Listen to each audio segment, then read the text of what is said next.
Cafe Cabaret. Cafe Cabaret is televised at 9 p.m. every Monday on Cambridge Community Television, Channel 66. And today we feature yet another show recorded live at the Middle East Cafe at 472 Massachusetts Avenue in Cambridge. And this one is, in case you haven't guessed by now, The Wrong Hero, starring in Be Fooled by Cheap Imitations. Cafe Cabaret is produced by Francis DiMenno, and I think I've said just about everything I need to say. So, fasten your seatbelts. Oh yeah. I was anything for love, except learn how to sing on key. Francis, you know about those guys in Central Square that they do this thing where they talk about the 12 tribes of Israel? Yeah. You want to hear about this? I know all about it.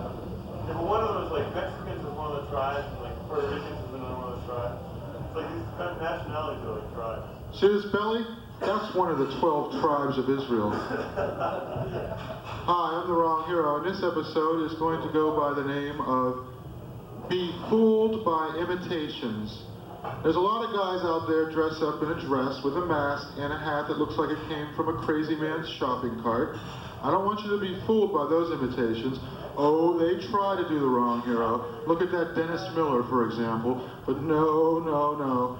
Accept those imitations because you're not likely to see me on HBO anytime soon. Hi, I'm The Wrong Hero. And now I'd like to start with my rendition of our national anthem. Oh, say, excuse me. Oh, say, Mike Tyson. Oh, say. You know, that doesn't move me. What if the British had the atomic bomb in 1812? Would we be singing the Star-Spangled Nothing? You know, oh, say.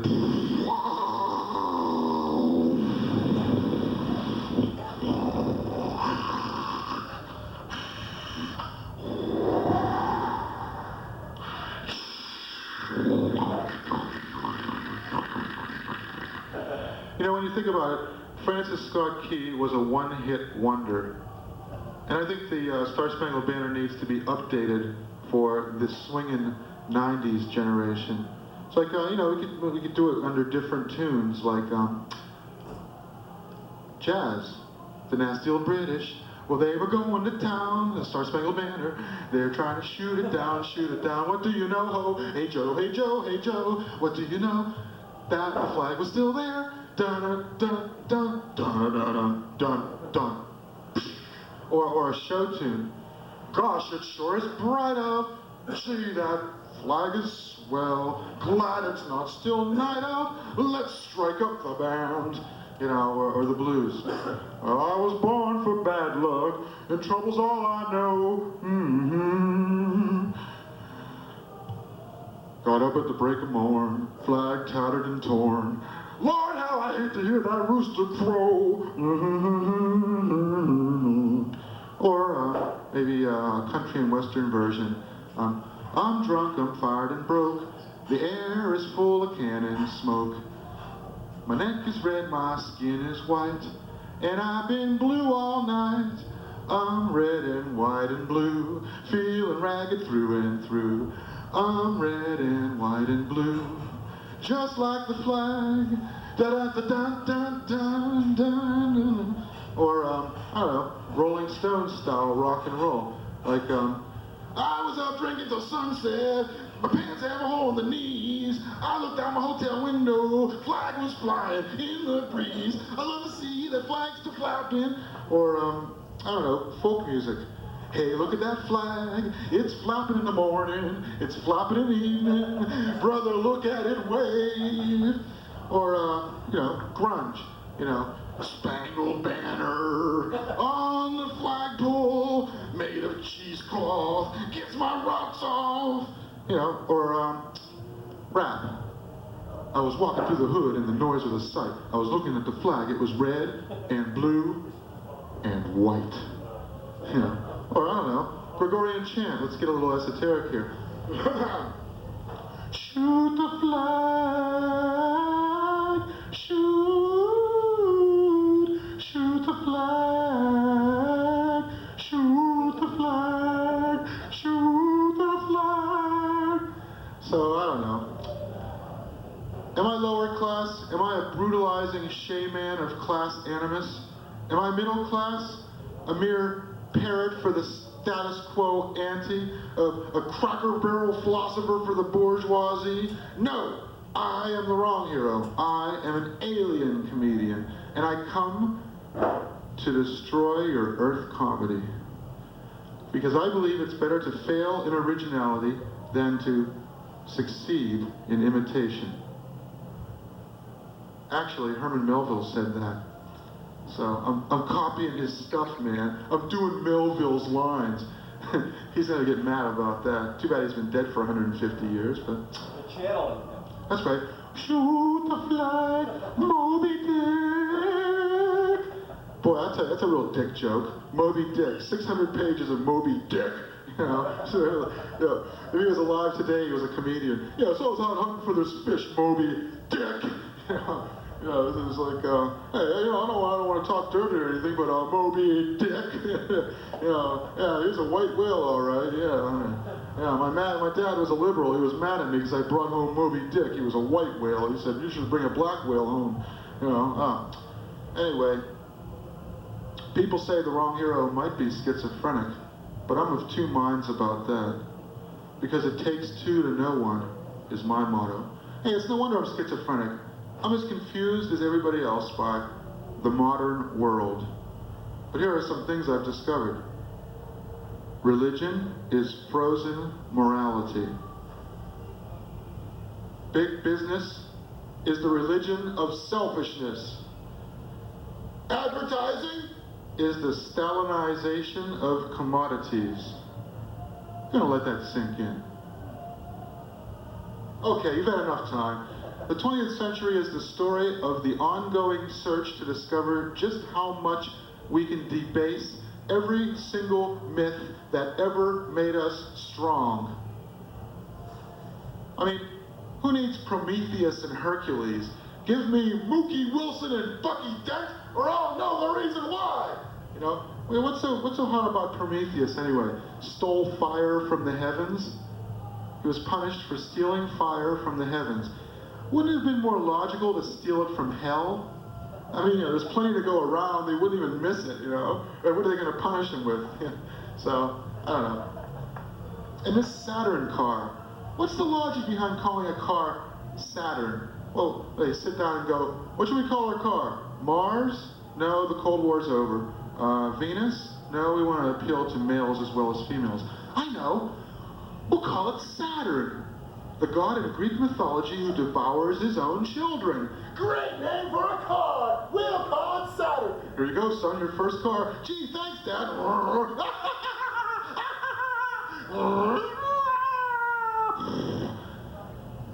I wonder if people during the colonial era had the same types of problems with street gangs as we do now. Colonial juvenile delinquents. Hey, look. Nice ox cart. Hey, the yoke. Let's go. Let's go. Look out for that cow. Don't let a good indentured servant go bad. Lock your ox. Take the yoke. This has been a message from Cotton Mather and John Winthrop. Yeah, you don't have history or mythology anymore. What we have is cartoons. Cartoons are 20th century mythology, okay? Like the Flintstones, they're having this big movie, you know, with John Goodman and Elizabeth Taylor. People who have been known to take a drink every now and then. And so I'm thinking, what if they did the Flintstones with alcoholic actors, you know? It'd be like, Flintstones. Meet the fucking Flintstones. They're a bunch of drunken cavemen. They invented beer in 50 BC. They forget to write down history. When you're with the Flintstones, I don't think I feel so good. Ah, yes. And let's see. How's about combining Sophocles and Yogi Bear? The Yogi Cycle. Yogi Rex, Yogi at Colonus, and of course, Boo Boo and Scooby-Doo meet Electra. I'm gonna kill my father. So, I don't know, you know, Christianity is just a little bit boring, and I think you could jazz it up, combine it with Buddhism. The God couple. When Jesus was thrown out of his apartment after not paying 2,000 years back alimony, he decided to move into the apartment of his good friend the Buddha. They were the God couple. Stop talking back there. First warning. Second stage alert to sound personnel. Please do not talk. Third stage alert to sound personnel. Do not chatter during my set. Fourth stage alert to sound personnel, seemingly oblivious to all which is occurring around them. Hey guys, excuse me. Please, talk outside. Are you not loud enough? No, it's not that. It shows great respect for me to be carrying on your simultaneous conversation while I'm attempting to do my set. And I appreciate that great respect which you have for me. And so I respectfully ask that you do your talking elsewhere if you're going to talk during my set. Thank you. So anyway, now that I've completely lost my train of thought, I'm going to leave now. No, the God couple. It would be like, say, Jesus, you gave away my coin collection, didn't you? And you turned my beggar's bowl into a sailboat, didn't you? You know, you're a lousy roommate. And you left pancake batter in the stove burners. I hate you. I hate you. You know, maybe I won't do that one tonight. I don't know. Maybe I will. But the point is, you have to jazz things up these days, or people just won't follow you. You know, you gotta jazz it up. You gotta jazz it up. Huckleberry Finnegan's Wake. You know, and you gotta jazz things up because people are distracted. They're distracted from having to make a living. You know, mortgages are going up. The dollar is weak. And the job market is tight. You know things are bad when you can justify anything by saying it will create jobs. You know, World War II, it will create jobs. Like, you know, in the 40s in Germany, they used to say, I was only following orders. Now it's, it will create new jobs. Let's shut down these military bases. The Cold War's over. No, let's wait till 1996 because it will create jobs. Let's stop giving subsidies to tobacco farmers. They're killing hundreds of thousands of people a year. No, let's not stop. It will create jobs. Or let's open up a casino. You know, well, you know, video poker is sort of like the crack cocaine of gambling. I don't think it's a good idea. No, it will create jobs, so we'll do it. I'm going to open up I'm going to apply for legal recognition as an Indian tribe, and I'm going to open up a casino in my belly button. You know, you stick your hand in there, could be a piece of lint, could be $1 million. You never know. So, yeah, yes, anyway, people will do anything to get a job, and once they've got it, they'll do anything to hold on to it, you know? Like, I walked into an ice cream parlor one day, and I hate to admit it, but I was stoned. One eye was the size of a pinprick, the other was the size of a bowling ball. And I walked up to the counter and I said, give me 1/3 of a quart grapefruit sorbet, 1/3 of a quart ginger snap molasses, and let me see now, 1/3 of a quart coffee, cappuccino, almond bark, chewing tobacco, Mexico City car exhaust fumes, paint thinner rag, hair kitty, spotted owl, dolphin, beached whale, koala bear, eucalyptus leaf, tangerine mango, mocha chip, mastodon crunch. And I don't want it in a cone. Give it to me inside of a monkey's paw. And she said, for here or to go, sir? And I said, to go. And she said, one number 57, take out. So, you know, people will do anything to hang on to their jobs, no matter how crummy they are. I had a job in 1980 doing surveys for Pat Cadell and Jimmy Carter's re-election campaign. They fired 3/4 of us in October, so you kind of knew that the Carter campaign was circling the drain, you know. But, you know, I discovered one basic truth about surveys. Surveys are always wrong. You know why? Because the people who administer surveys are psychotic 23-year-old slackers jacked up on burnt coffee. They could give a shit what answers they put down on these surveys. Hey, you're 24, don't tell me different. So, Wrong heroes always wrong. that's right, that's true, but I don't care. Sometimes I'm right, even a stopped clock is right twice a day. 42-year-old men in dresses and masks. 37-year-old manic depressive men in dresses. Next on Oprah. No, Geraldo. No, Donahue. Now Oprah, Geraldo, and Donahue fight it out. Who's going to have this man on their show next? You know, who would win? Oprah. She's been doing her exercises. Geraldo's a lazy sod. He had fat taken out of his buttocks and planted in his forehead. And Donahue, I could take Donahue with one hand tied behind my back. Just touch him and he goes down. You know, so anyway. You know, it's like you're doing these surveys and people don't care. It's like you're 3/4 of the way through the survey. It's like hooking a marlin and fighting it to get it into the boat. And 3/4 of the way through they go, I don't want to do this survey anymore. You finish it. I got to go watch Wheel of Fortune. Bye. You know, so you finish it for them. You know, just once on Wheel of Fortune, when they say, big money, big money. I wish Pat Sajak would wheel out a giant stone coin from the island of Yap and say, here's your big money. Kind of esoteric, I know. My girlfriend didn't laugh at that either. Later in my career, I discovered you can get away with anything at all as long as you're carrying a clipboard. The magic clipboard.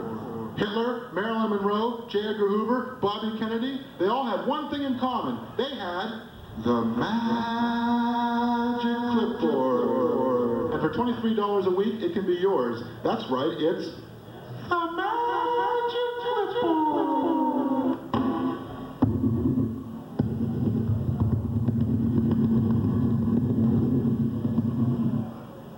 I had this idea for a movie.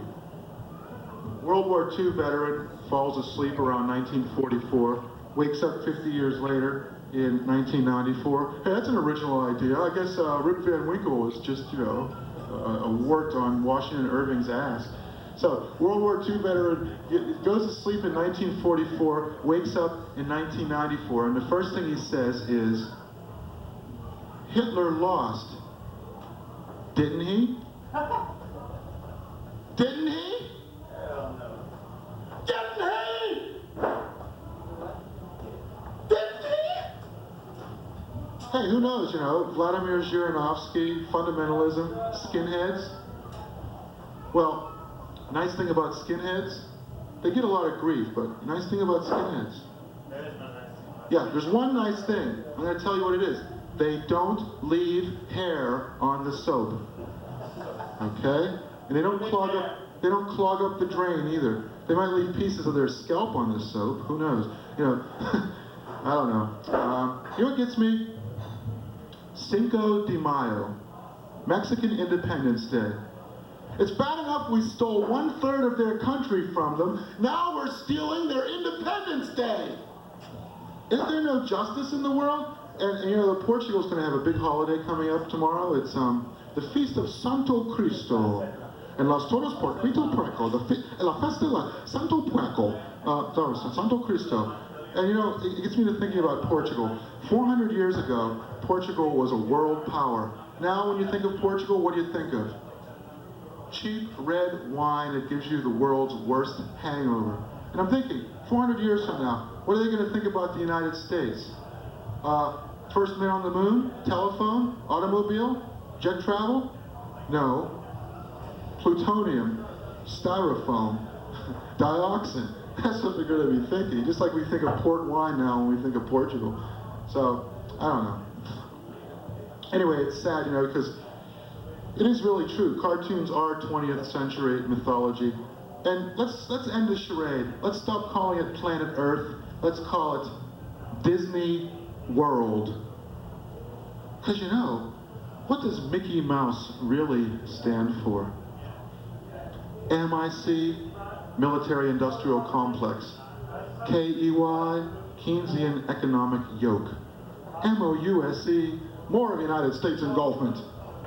So, I don't know. Disney's America. They're going to have Disney's America in Virginia. Forget the historic battlefield site of Manassas, just a hoot and a holler away. Oh, that's just boring Civil War stuff. We're going to have Disney's America. What's going to be the attraction? Goofy reciting Franklin Delano Roosevelt's Day of Infamy speech. Yesterday, December 12th, or maybe it was October, I don't remember, was a day that will live in infamy. Japan, I'm sorry, Disney Tokyo bombed the United States at Pearl Harbor. So, I don't know. I want to start my own Disneyland right across the street from the real one. It would be called the Manic Kingdom. And they would give all of the Disney characters all sorts of drugs. It would be like Mickey Mouse. Thanks for the steroids, Uncle Walt! You know, and it'd be like Donald Duck. And Goofy. Thanks for the hash, Uncle Walt! Be our guest, put our magic to the... You know, so I would really like to do that before I die. And if I keep dissing the Disney people, that might not be too long from now. Don't fuck with the Disney people, okay? You know, something else I've always been fascinated by is... Sex. It begins with an S, but it's not sex. It's Superman. Sex with Superman. Sex, yeah, you know, when he looks at Lois Lane through the water cooler, gee, Clark, it's getting kind of hot in here. Why is that? My X-ray, I mean, yes, it is getting kind of hot in here. You know, and, geez, you know, it's like Superman works at the Daily Planet. First of all, don't you think by now he would have gotten a better job at something like the Hourly Cosmos? Or the nanosecond universe or something, you know? No, it's still the Daily Planet. He's been schlepping there for 54 years. Brilliant investigative reporters. Superpowered alien on their payroll for 55 years. They don't even notice, you know? It's like, God, I wouldn't trust these people to get me a stick of gum. And here's another thing. Superman flies through a black hole to clean his uniform. What's he spend his day doing? Chasing ambulances, you know? Wow, what a great surprise. And I don't know. Yeah, Lois Lane in the engagement ring gets a piece of coal, rubs it into a gigantic diamond, you know. Oh, I can't wear this, it's too big. You know, so. Superman, is that a lump in your tights? You happy to see me? Right, is that a lump of kryptonite in your tights, or what? So, well, anyway, and Clark Kent is a mild-mannered reporter. When is the last time you've ever seen a mild-mannered reporter, huh? It's like, excuse me, can I have that picture of your German Shepherd that was buried up to its neck so we can put it on the front page of our paper? No, you're just not going to see it. And here's another thing. Journalists want to tell the president and the Congress how to run the country, right? And you know what they do? They publish advertisements in mass circulation magazines which induce school children to drink alcohol and smoke cigarettes. And they want to run the country? You know, it's like, hey kids, try these light beers. 3 light beers and you won't fall off the swing set. Don't get whiskey dick like stupid old dad. Drink light beer, kids. Drink light beer. So, I don't know. All the old myths are dead, including the myth of objectivity, the myth of musicians waiting until the performer's done, until they stop chattering. Hey guys, give me another couple minutes and then I'll be out of your hair. Such as it is. I'll be out of your dreadlocks, I should say. Yes, so, I'll skip all the musical stuff, okay? So, you know what I say? Politics are sports for people who are too fat to run. That's all it is. You're a sports figure till you're 40, then you become a politician. The potbelly. You know the potbelly used to be called an alderman? It's true. In 1930s Chicago, read Studs Terkel. And I'm sorry, not Studs Terkel, Studs Lonigan. And you'll see that. But, you know, I think they should jazz up football. I could see it, you know. Fuck breaking their backs with a sissy tackle. Ram a fucking hand grenade down their throats. It's super football. You know, get that testosterone going. So. This country is really mixed up. And I think it's because it's a democracy. Now, I have nothing against democracy, but democracy has this funny habit of making people into reverse snobs. People don't brag about how great their ancestors were. They brag about how low their ancestors were and had to work their way up. Like, we were so poor, we lived on a farm, we had to live on potatoes. Well, we were so poor, we had to live in a granite quarry, we had to live on quartz. Well, we were so poor, we had to live in a molecule. We had to live on up and down quarks. You know, so, it's weird. And advice columnists. Only in a democracy, instead of going to the doctor, you write a letter to the advice columnist. And so I do this thing called Ann Slander. And she gives like realistic advice. Dear Ann Slander, my dog drinks out of the toilet. How do I break him of this nasty habit? Fix the lid so it falls on his head every time he does it. Or don't flush. Throw a bouillon cube in there. It won't break him of the habit, but you won't have to feed him as often, you know? So, let's see. The dating bar, you know? Do you think, dear Ann Slander, do you think the dating bar is a good place to meet women? Well, if you're a mindless ape wandering through an alcoholic savanna and you're waiting for a female inhibitory forebrain to fall on your head, I would think a college would be a better place for that, you know? Or, can you settle a bet for us? My boyfriend says that Blue Oyster Cult had their hit Don't Fear the Reaper in 1974. I say it was in 1976. Well, if that's your main topic of conversation, you're both losers. Bye. So, doesn't work. Sometimes I think the only salvation is in music.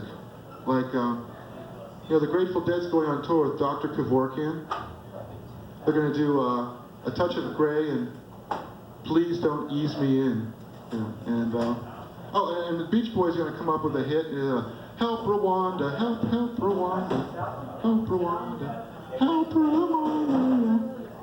Well, I'm the wrong hero. And my message to you, I have nothing to say. But if I did have a message, it would be fooled by imitations.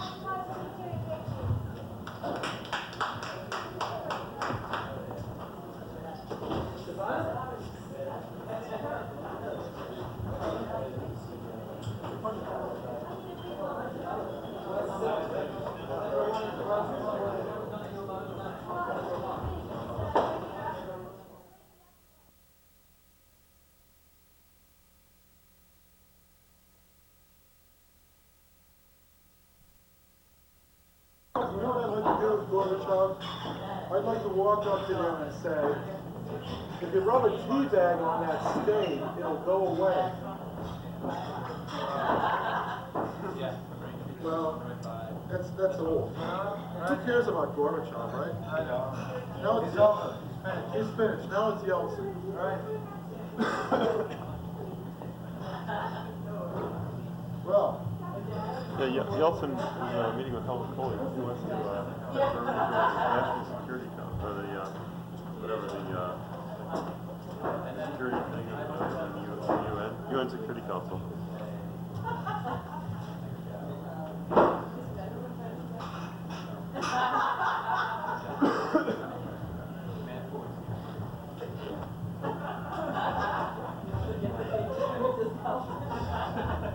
Ich weiß nicht, was soll es bedeuten, dass ich so traurig bin. Ein Gipfel aus alten Zeiten, es kommt mir nicht aus dem Sinn. Die Luft war kühl und es dunkelt, und ruhig fließt der Rhein. That's all I remember. Die Lorelei. Ah, hey, hey. I'm the wrong hero, and my motto is, be fooled by cheap imitations. You know, if my belly gets any bigger, it will be a candidate for statehood. That's no joke. Don't laugh. You're hurting my feelings. You know, okay, I can't do anything about this belly because it's not a perfect world. In a perfect world, there would only be room for useful people. Maybe even a few comedians, but no hellfire preachers or oil tycoons or children's photographers with elastic features advertising McDonald's and giving hamburgers to infants, and no timber-happy loggers or agribiz moochers sucking up the water table or right-wing drive-time disc jockeys. In a perfect world. I'm the wrong hero. I mean more than I allow myself to say. Oh. There goes my salary. I am not a member of the media industrial complex. I am not one of the lame leading the slow. For I do not choose to dazzle the rabble with dribs and drabs of cheap novelty. I am a serious artist, far too imaginative to appeal to the degraded sensibilities of a fickle mob. I will never push my art. Pushing it means it is merely merchandise. What I am creating is great art. So feel good about yourself, for you are in the presence of great art. So don't put me in a museum. Enjoy me now, where I live and breathe among you. For like many great artists, I am anonymous to those I revere, and well known only to those whose opinion I do not respect. Why am I doing this? Somebody loves me, and I've got to know the reason why, because sooner or later they will come to one of my shows. Yes, I am the wrong hero, but you can call me perfection. You'd be worth more dead, Francis. I would be worth more dead than alive. For I am not a genius. I am merely very hard to get along with. And that is 2/3 of the struggle. I am so profoundly original, I am difficult to gaze upon with the naked eye. So wear welder's goggles number 17, or look at me through a cardboard box with a little hole punched in it, if you wish to gaze upon my magnificence. Why should you pay mere comedians whose jokes you could have thought of, when for free I give away what no man has ever imagined before? And yet, you continue to be fooled by cheap imitations and to seek out the cream of the crap.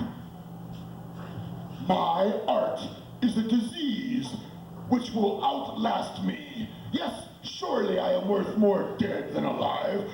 You don't have to take drugs to enjoy me. I increase your levels of serotonin and endorphins and make you want to live. I am not an educated man, by any means, and yet, nonetheless, it is so. If comedy is the drug, I am the antidote. For I come to free comedians from the tyranny of the laugh. My friends, it has been said that brevity is the soul of wit. And for the next half hour, I will explain why. I am the wrong hero. With my left eye, I read Das Kapital by Karl Marx. Simultaneously, with my right eye, I read How to Win Friends and Influence People by Dale Carnegie. And with my third eye, I peruse the Kama Sutra. chant the Ramayana monkey chant.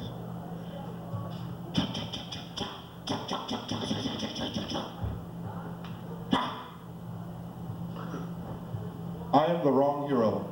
I am not one of those Americans who smiles in your face and tells you how glad he is to see you when I'm not. I never smile. I am the wrong hero. I do not hold a grudge. I squeeze it to death. I do comedy because I never got to be in Vietnam. I couldn't even be a Boy Scout. There's something I don't understand. You always see TV preachers talking about the devil. Now, isn't it funny how you never see devil worshippers on television asking for more money to fight God?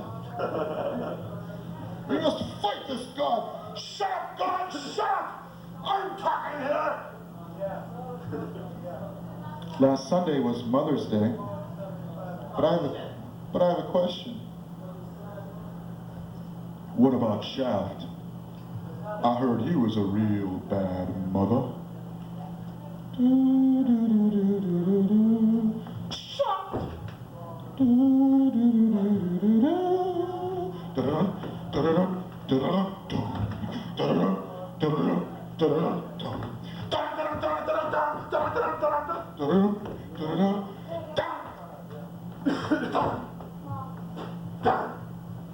I would do the whole song, but time is short.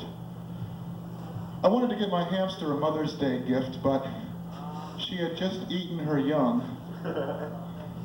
Don't you hate it when that happens? Well, that was the gift, I guess. I guess. No, it's hamster helper. Mix it with water, gravy. Love it. It's all in the pause, ladies and gentlemen. It's all in the pause. It seems as though you can't get a job without knowing how to run a computer which will be obsolete in 3 years. I wrote a story about that. I wrote it on a computer, on a piece of computer paper, because it told me to. Once upon a time, there was a really cool computer who told all the puny humans what to do, and they did it, and everybody lived happily ever after. The end of humanity. You know, it seems to me the motto of the workplace is to live like a king, work like a slave. Ain't it the truth? Ain't it the truth? You know it's the truth. You know it's the truth. The Globe has a section called TGIF. Thank God it's Friday.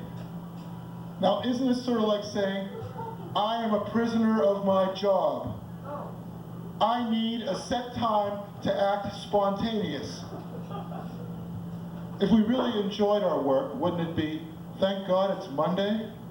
God, I can't wait to get back to, man, I love this job, I love this job. You know, but no. Everybody wants to be the boss, that's the problem. So now, I bring to you Instant Boss. Now play nice with your friends. Get the hell away from her! Only with Instant Boss. You know, relationships are a lot like getting your first 3 jobs. The first time's a fluke, the second time's a coincidence, and the third time's the charm. Everybody remembers their first job, maybe even their second, but who remembers their third job? Now, I remember my third job. It was selling Encyclopedia Americanas manufactured in Japan to illiterate, unemployed steelworkers during the oil crisis. Needless to say, I had a perfect record. In 8 days, I sold no encyclopedias. There's nothing worse than a guy who can't sell encyclopedias. Why get into it if you don't think you can sell them? It's the worst job in the world. And you're going to be a failure at that? Forget it. A song from it, though. I mean, oh, that's right. Thank you for reminding me. This woman yelled at me because I screamed at her dog because her dog was barking at me. She said, "Don't yell at that dog. He lives here." And so I wrote a song. My dog is barking. He's a good old pup. Don't you tell my dog to shut up! If you're feeling sick and you want to throw up, please don't do it on my good old pup! 'Cause my dog is barking. He's a good old pup. Don't you tell that dog to shut up! Thank you for reminding me of that, Steve. Yeah, thanks, Steve. Thanks a lot. You ever hear that guy who wrote, "Men are from Mars, women are from Venus"? It's on the New York Times bestseller list. I wrote a follow-up. Venusian sluts and Martian jarheads. It's gonna go straight to the top. Straight to the top. Growing up in a family setting is a shock. And it takes the rest of your life to get over it. I'm having problems with my teenage son. And he hasn't even been born yet. How do you like that, huh? Because the thing about parents have this third world mentality when it comes to giving out advice. Don't walk around barefoot or you'll get worms. What are we living inside here? Have children so they'll provide for you in your old age. Well, that's an altruistic reason to have kids. No, make them your slaves, you know? Just hook up that hamster wheel, you know, or chewing tobacco between baby's toes soothes teething pains. Just a little bit of old folk wisdom that my grandmother passed down to me and her grandmother before them. 5 generations of junkies. That's why I got these brown stains on my big toes, son. Would you massage my foot for me? No thanks, Mom. Where's the gloves? And now I would like to express to you my theory of the 9 ages of man. They are infancy. Don't leave me! Toddlerhood. Gimme! Childhood. Can I do it? Can I do it? Hop, hop. Can I do it? Hop, can I hop? Can I hop? Pre-adolescence. I'm doing it. I'm doing it. Me. Adolescence. Who am I? And what am I doing? I'm a loser, baby. Young adulthood. Let's do it together, but then leave me alone. Okay? I'd rather play Nintendo than be with icky girls all the time. Adulthood? Do it and get it over with. I want you to move this block from here to here. Now tomorrow, I want you to move it from here back to here. Now I'm going to be coming in to check on you to see if you're doing it right, okay? So don't think you can fool me by just leaving it there. And then, of course, there's maturity. I can do it, but what's the use? And old age. Yeah, I'll tell you, the preacher's been a-telling me about my cussing. Yeah, he's been a-talking his jaws off, flapping his lips about my cussing. Well, all the time that there preacher man was a-talking about my cussing, I noticed he was turning the air blue with that cigarette smoke of his'n. And I'm gonna tell you right now, my cussing might pollute the Emo smear, but that there cigarette smoke of his'n isn't gonna drive me plumb straight to the wall. Because I'm telling you, man and boy, I've been there, done that, and that's all she wrote, brother. And now you're cooking with gas.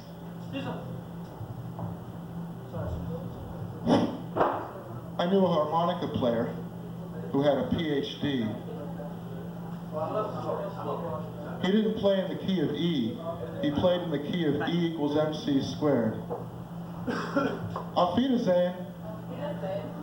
Kommen Sie herein wieder, bitte. I think they were mad because I called them du instead of Sie. And it's a big insult in German, you know. Wait, what's it mean? Well, du is like, hi pal, and Sie is like, yes sir. Right away, sir. You know, so remember that when you go to Germany and you try your German out. How many languages can you offend people with? Oh, about 15. Auf Deutsch, ich bin der Unrechtsheldin. I wrote the archetypal country and western song.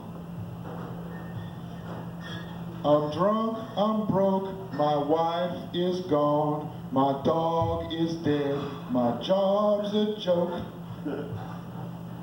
I think I'll have a smoke. Actually, I was in an anti-country and western band called the Atheist Band. We had one hit. Look at that cowboy in the greasy hat. He's a stinker and that is that. Oh, and I wrote an urban country song. No wallet, killer opened fire. He didn't get his heart's desire. You're not trying to make me out to be a liar. No wallet, killer opened fire. You ever notice how reggae can make the saddest thing or the most mundane, banal thing sound like it's cause for celebration? You know, it's like old King Cole was a merry old soul, and a merry old soul was he. But in reggae, it's like, old King Cole was a merry old soul, and a merry old soul was, oh baby, when you go to the capital, woo! You know, we're having a reggae jam here afterwards, which is what brings it to mind. Whereas on the other hand, blues can make anything sound freighted with grief. Like, little boy blue, come blow your horn. The sheep's in the meadow, the cow's in the corn. In the blues, it's like, little boy blue, baby, please come blow your horn. Well, you've been a great audience, but I'm not done yet. But I will be very shortly, so hang in there for me. Watch me work. And now, this word for Irish tavern soap. Irish tavern, it makes your underarms smell like an Irish tavern. Oh, maybe not. Okay, forget it. The degradation of myth is the story of the 20th century. Now, the Buddha, I'll do my Buddha impression. Everything suffers. Now I'll do my Disney impression. Everything sells everything. Isn't it cool how Disney gets all these 18th century fairy tales, makes them into full-length animated features, sells them back to us at $8 a pop, makes our kids into slaves? So, you know, oh, I want Snow White, I want Snow White, I want Snow White, I want Pinocchio, Pinocchio, I want Pinocchio, I'm gonna get Pinocchio, I want Pinocchio. You know, it's like, it's really sad, and I'm sorry. And here's another thing that bothers me. Zima. Zima. What is this short for? Emphysema? What's the secret ingredient? Asbestos? It could be, you know. It could be just a plot. And Superman. Here's another thing. Every time he looks at somebody with his X-ray vision, isn't he giving him radiation sickness? You can see him on the job. Kent, I want those articles in by 12 o'clock. Yes, Perry.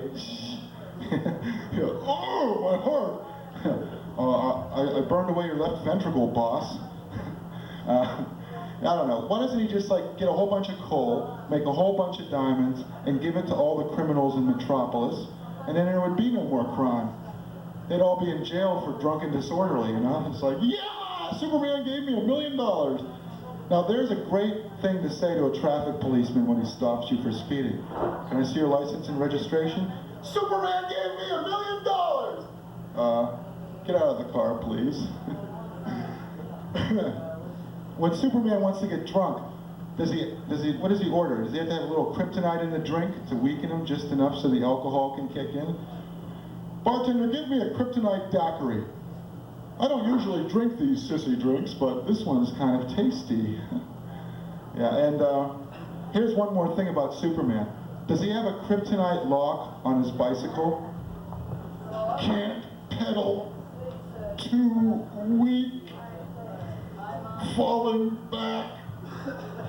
You want to know what the world's thinnest book is?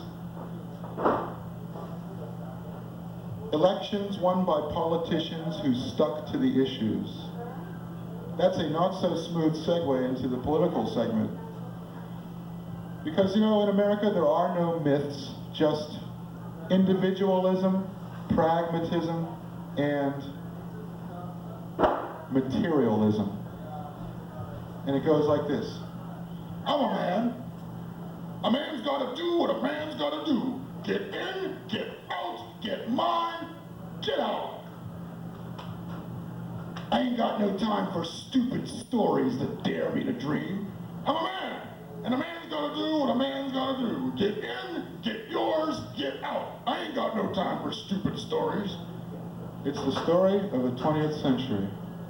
Now, isn't it funny how if you rob a bank, you might get 2 lines in the Police Blotter and the Cambridge Chronicle, but if you loot in SNL, the Wall Street Journal prints an admiring profile of you on the business section, you know? Picture and everything. That's because the only heroes in this society are the heroes who manage to accumulate great piles of wealth at the expense of everybody else. It's sad, but it's not strictly true either, but it's sad all the same.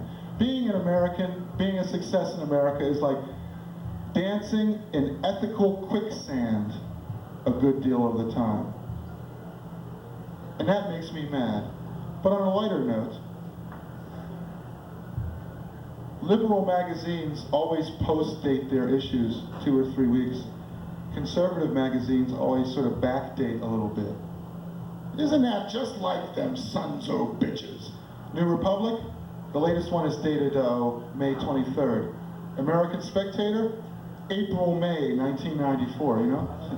It's weird how that works. Now, I was reading about steroid abuse, the symptoms of steroid abuse. Baldness, shrunken testicles, reduced sexual drive, heavy beards, puffy face, depression, and irrational rages.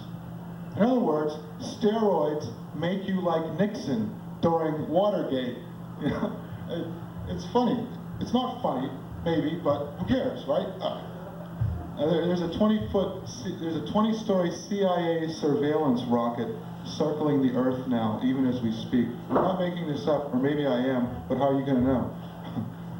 You believe me, don't you? Here's $1. Now, why does Clinton have this 20-story surveillance rocket? I mean, how are they going to hide it, and what's he trying to spy on?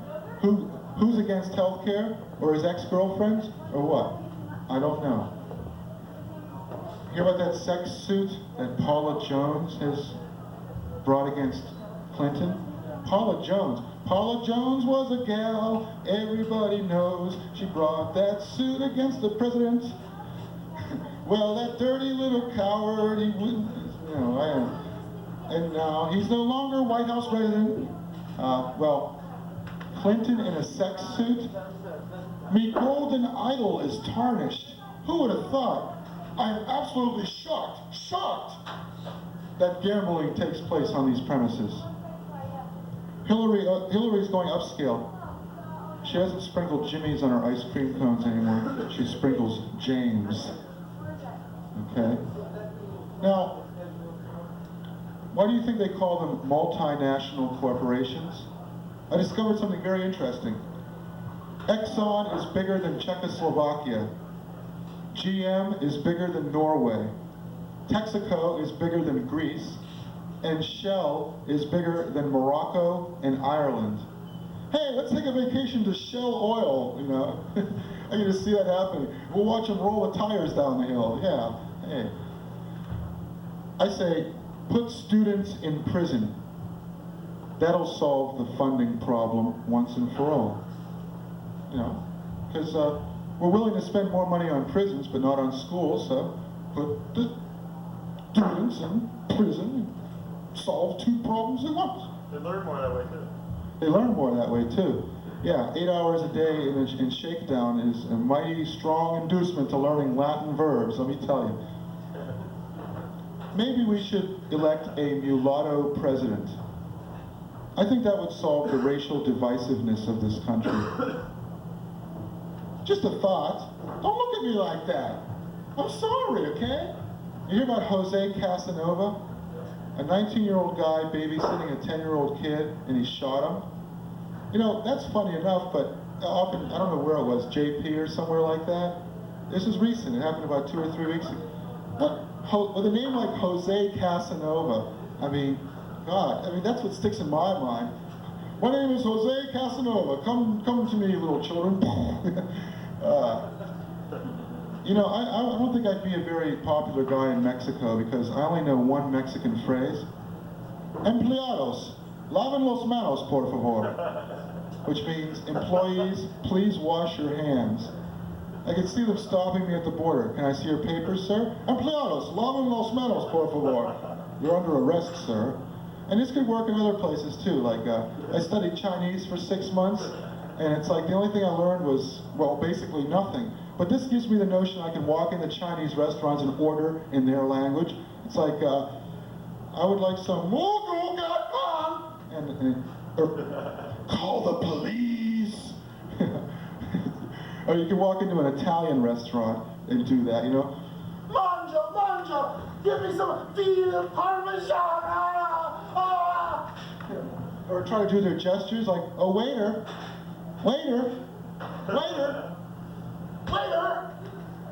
I'll tell you. Do the other Italian gesture. Oh, no, I don't want to do that on stage. Come after the show for my live Sex with a Donkey show, and maybe I'll do that for you. Yeah, you ever hear about the erudite hillbilly? The erudite hillbilly, he gets up on stage and says, I pay my taxes. I do not marry my relatives. Yeehaw. Yeehaw comes from 16th century German. Yeah, here's something that gets me. White supremacists. They call themselves white supremacists, and they don't know how to use an apostrophe. Does this make sense? I don't know. Well, thank you for staying by me. I am the wrong hero, and I dislike argument. I dislike it so much, I won't even argue about it. And when people say, who do you think you are? I say to them, shut up! That's who I am! I have a dream. Can I tell you about my dream? I will anyway. Soon, I will retire. And 30 years later, I will return to survey the peace-torn utopia which has arisen in my absence. But it will not be a true retirement for the wrong hero. It will only be a temporary suspension of perpetual adoration of the wrong hero, the only comedian who matters. Don't do it. Except cheap imitations. Turtles cause disease. What are we thinking of? Teenage Mutant Turtles cause disease! Man, they cause disease! Turtles cause disease! Francis, I gotta clean that up. Die!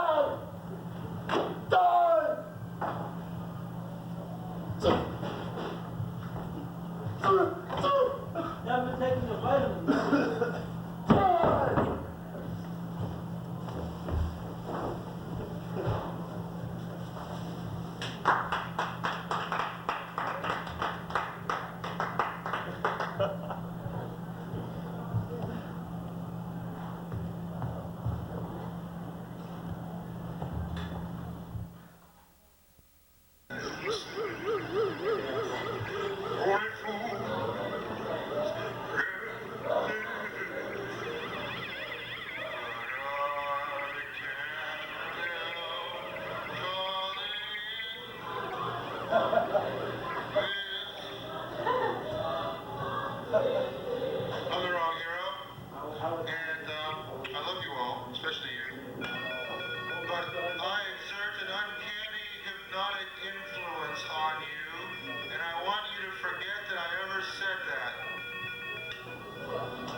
probably just like me.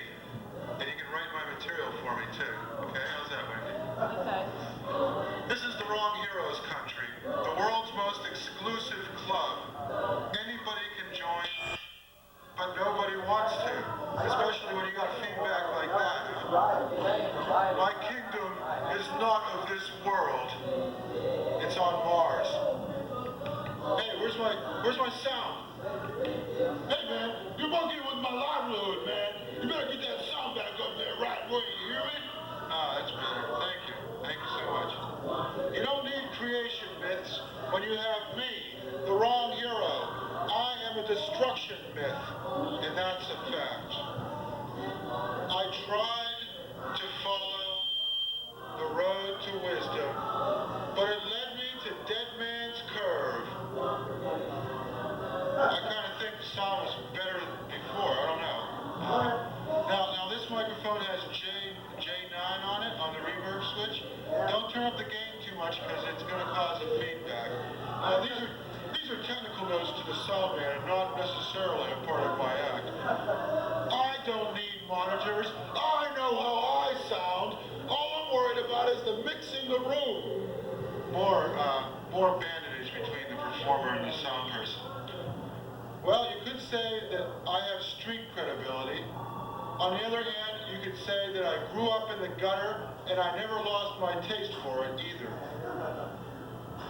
Americans don't need traditions, and that is the focus of today's presentation of Be Fooled by Cheap Imitations. Americans don't need tradition. Tradition does not sell unless you jazz it up. And then, of course, it's not tradition anymore now, is it? I mean, look at Walt Disney. It's not good enough to have Manassas and all the Civil War sites in Virginia. No! You have to have Mickey Mouse in the middle of the Battle of Gettysburg, jazzing up tradition. And that's exactly what I want to talk about. And I think the reason that Americans have no traditions is because they've lost their belief in God. But what I believe is simple. I believe that you can't love God unless God loves himself.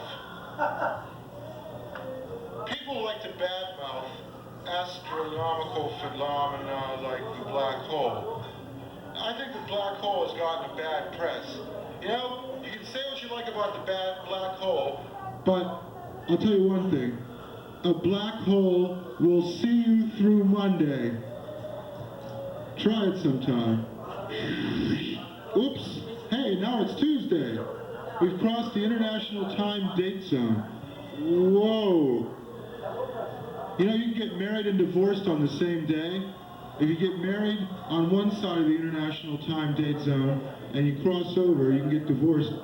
That's just, hey Larry, all of a sudden it sounds like I'm talking through one of Rudy Valley's defective megaphones. What's going on here? Is it set at J9? Now it is, but I still have this heavy, low-pitched, syrupy, molasses-like bass. I don't like this very much. I want to sound like Mickey Mouse on steroids. There we go. Oh, okay. Oh, all right. Good. Thank you, Larry. You're a wizard and a true star. And I really like that hat. It sure is pretty. I saw that hat on a copy of Muhammad Speaks not too long ago. I'd like to pay tribute to an American institution. The wrong hero. No.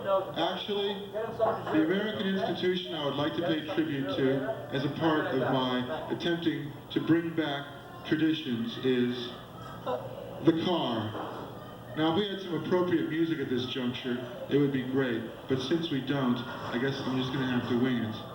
Just imagine, dun, dun, dun, dun, dun, dun, the car, dun, dun, dun, dun, dun, a great American tradition, dun, dun, dun, dun, dun, the car, dun, robot slave, dun, dun, dun, dun, petting zoo, dun, dun, dun, dun, dun, and whorehouse on wheels, dun, dun, dun, dun, dun, the car. Hey, I'd like to do my impression now. I only have one impression. Watch this, Larry. You're gonna dig this. It's a speedometer.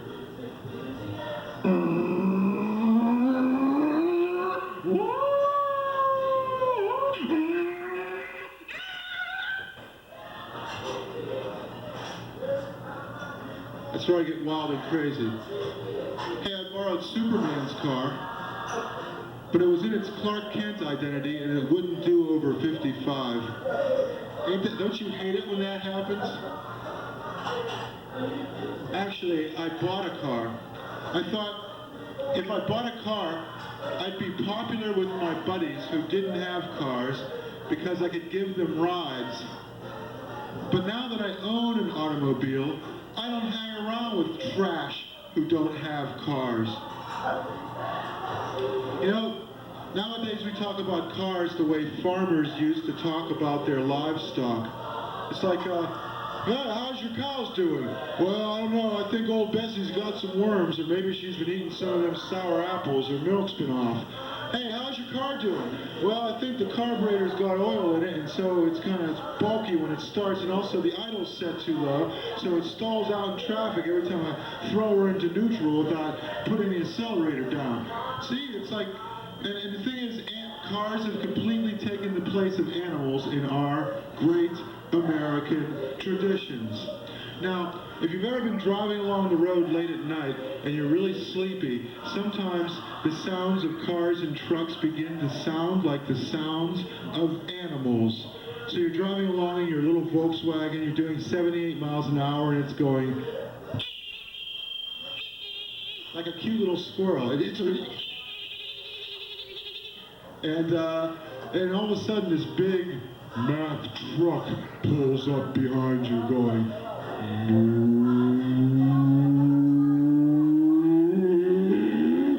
and it's right behind you, and you pull over to let it pass, but it's still angry at you, and it tries to drive you off the road, and you're on a cliff. And I remember this happened to me once. I went cascading off the side of the road, and the last thing I saw before total oblivion was the little bulldog on the Mack truck. So I reached out the window and said, "Doggy," and it went. So, cars, yeah. And here's another thing I don't understand. People who send get well cards. Okay, first of all, you go into a drugstore, you're not going to find that many good get well cards. It used to be half of all greeting cards would be get well cards for sick people. Now it's like, congratulations on your graduation, sorry about your divorce, so you're 95 years old, and stuff like that. Every conceivable type of situation. But I don't understand people who send get well cards. Do you know what kind of people send get well cards? Relatives of sick people. Relatives of contagious sick people go into the drugstore with their germs and they handle all the get well cards. And so the surest way to make somebody sick is to send them a get well card. You know, it's like, so sorry about your illness, and like salmonella and bubonic plague come out there. Oh, nurse, nurse, ding, ding, ding, ding. I think maybe they should have even more greeting cards, but maybe they should have a few mean greeting cards. You know, like, so sorry you got busted for shoplifting Similac. Get off drugs. Let's see, the other one would be, so sorry you were sent to the insane asylum. Or am I? You'll never know.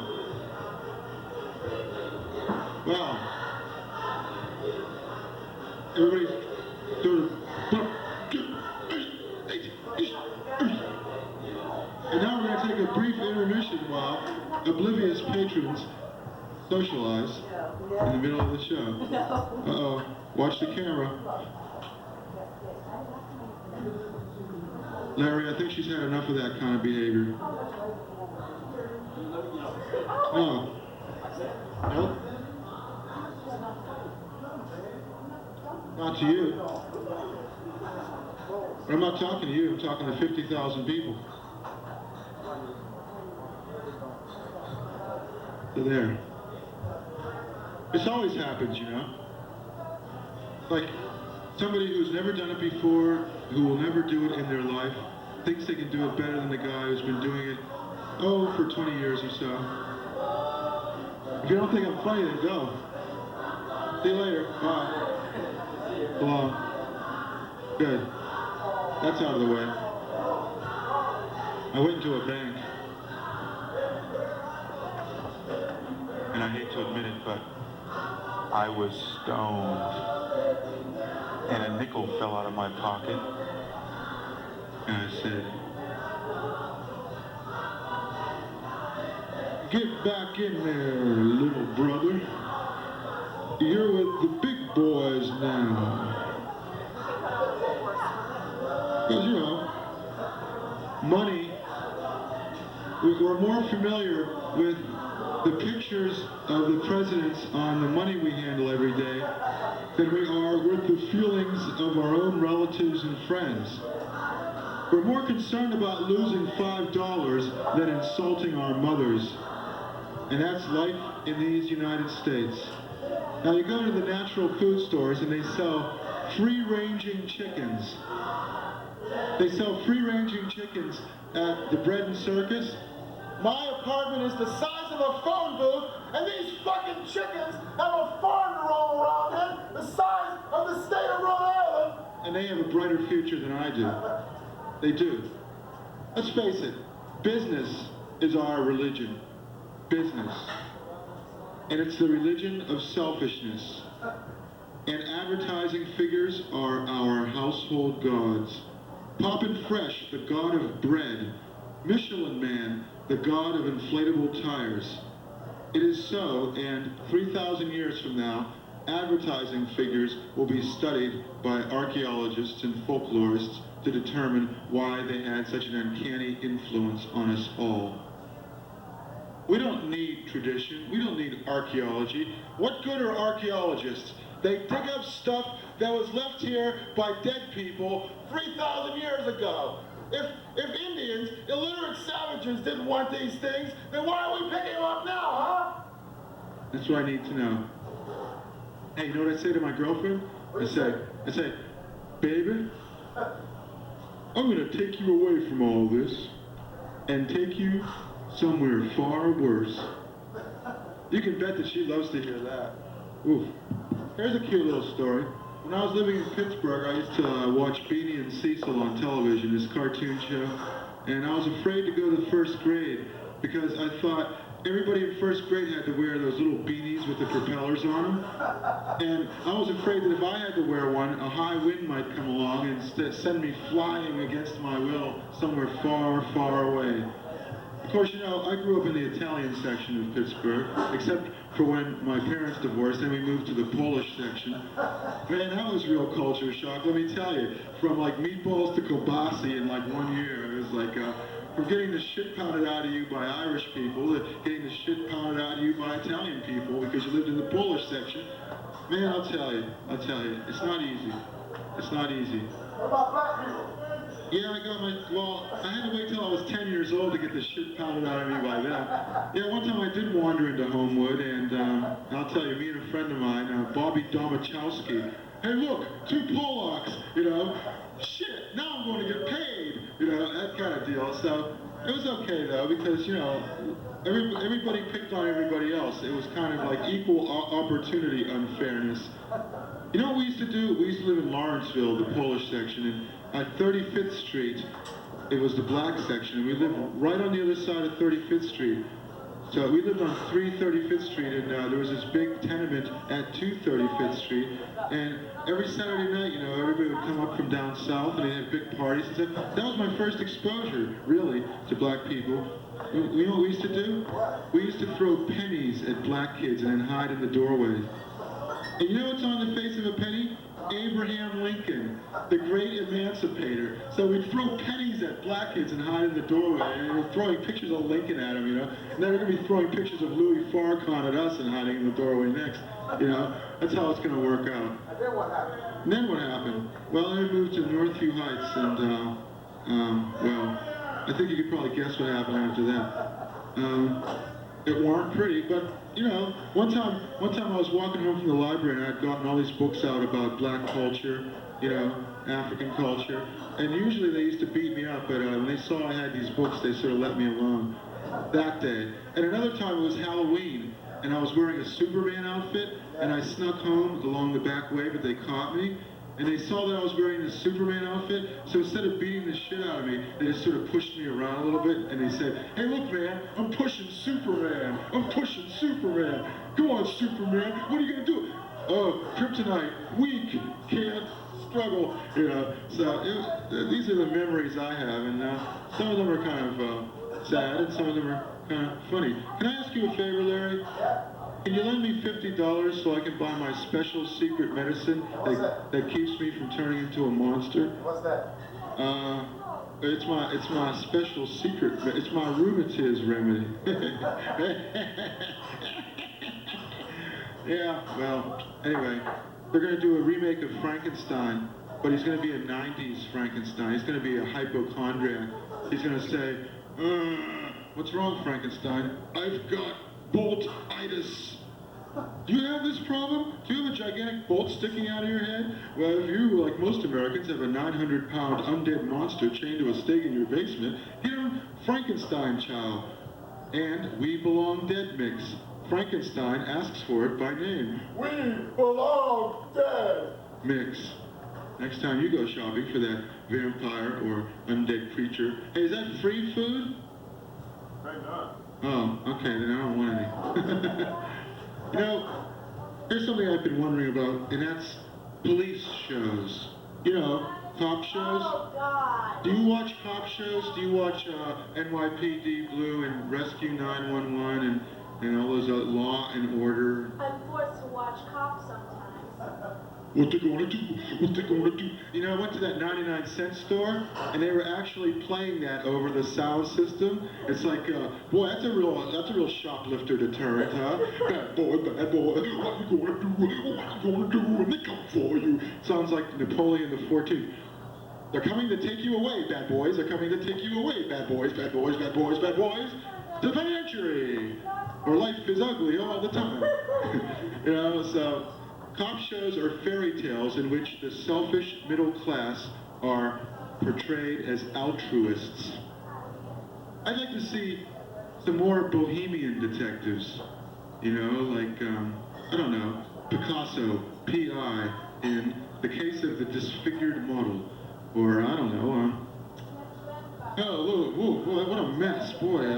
We better bring Rauschenberg in here and Jackson Pollock and see if they can't make some sense out of this. Ooh, it's terrible. Yeah, what about The Commish, anyway? You ever watch that, The Commish? Once in a while. He's 30 years old. He looks like he's 50, man. Why doesn't the guy lose a little weight? I mean, he's been sitting behind the desk too long. You guys ever watch The Commish? Yep. You do? Do you like it? Yep. I kind of like it too. I don't know why, but I do. But something's going to happen to the commish at the end of the season, which will change his life forever. What do you suppose that's going to be? He's going to go to Weight Watchers. Should we think alike here? I don't know, because, but you know what? Quincy was the one that really got me. I play this game when I watch Quincy. It's called the This Is an Outrage Watch. How long into the episode will it be before Quincy says, "This is an outrage! I'm going to get to the bottom of this no matter what!" Really, every single episode, it's like clockwork. Anyway, since cop shows are basically just fantasies, why not combine them with nursery rhymes? We got a guy just pushed a giant egg off a wall. We got him on a 915, cracking a giant egg. Little Jack Horner stealing some pies down at the corner of Brookline Street and Mass Ave. Send units immediately. There's a cat and a fiddle wandering down the street. Call the Animal Rescue League. Immediately. This is terrible. Hey, how you doing? Hey. Wow, too bad I didn't bring more chairs, huh? All right, and now it's time for the Flattened Affect Show with your host, Al Drool. Hi. Yeah. Woo. I don't feel so good. I don't want to do this anymore. I'll get Morton Downey to do it. Hi, I'm Al Drool. I guess I will too. Well, that's all, folks. I'm tired. No, come on. That's the Al Jewell show there. You know, people lie. People lie. Your parents lie to you all the time, you know? Like, they'll say, Grandpa's gone to heaven, not, The old fool is dead. We are rich. Rich, I tell you, rich. Now we can buy that car. We can buy a house. We can send you to college. We won't be lower class anymore. Yeah! We just struck oil. The old man is dead. Ding dong. The old man's dead. The old man's dead. now they say, Grandpa's gone to heaven. And they don't say, they say, look at that pretty goldfish. They don't say, look at that half-dead carp with the big piece of crap hanging out of his bum. No, they don't say that. They don't say that. But I know, excuse me, the real truth. Hey, Steve, would you do me a big favor? Could you close that back door for me? Thanks a lot. Don't shut it all the way, though. Well, no, it's not that. If I were an attention hog, I'd leave the door open and turn the sound up. I know the real truth. I am an adherent of the Greek philosopher Centipodes. He has 1,000 legs, and I don't have a leg to stand on. Now here's a question for you. If a tree falls in the forest and it falls on you, are you there to hear it? And if it's a yew tree and it falls on you, what does that do? And if you're Italian and you tell your grandmother you're going to go out to watch a tree in the forest fall to see if it makes a sound, does she say, You crazy! You walked out into the forest. A tree fall on you. It fall on you. so, don't do that. You know, I was sad because I had no shoes. And then I met a man who had no soul. So I bought him a James Brown record. They say cold water wakes you up, right? Does hot water put you to sleep? Try this simple test. If you put someone's hand in warm water, it makes Pee their pants when they're asleep. Why do you know all these things? I thought only I knew these things. Well, this episode of The Wrong Hero has been brought to you by the penis. Strong enough for a man, but made for a woman. But men like it too. And by recombinant DNA, we bring things to life. And by doorknob perfume. Make the man of your dreams come off in your hand with doorknob perfume. And by Timothy Leary's Crazy World of LSD. An Army Jeep, 3 cents. A piece of lint, $1 million. Only at Timothy Leary's Crazy World of LSD, where our prices are psychotomimetic. I think I'd like to live in a country which was half rich and half poor,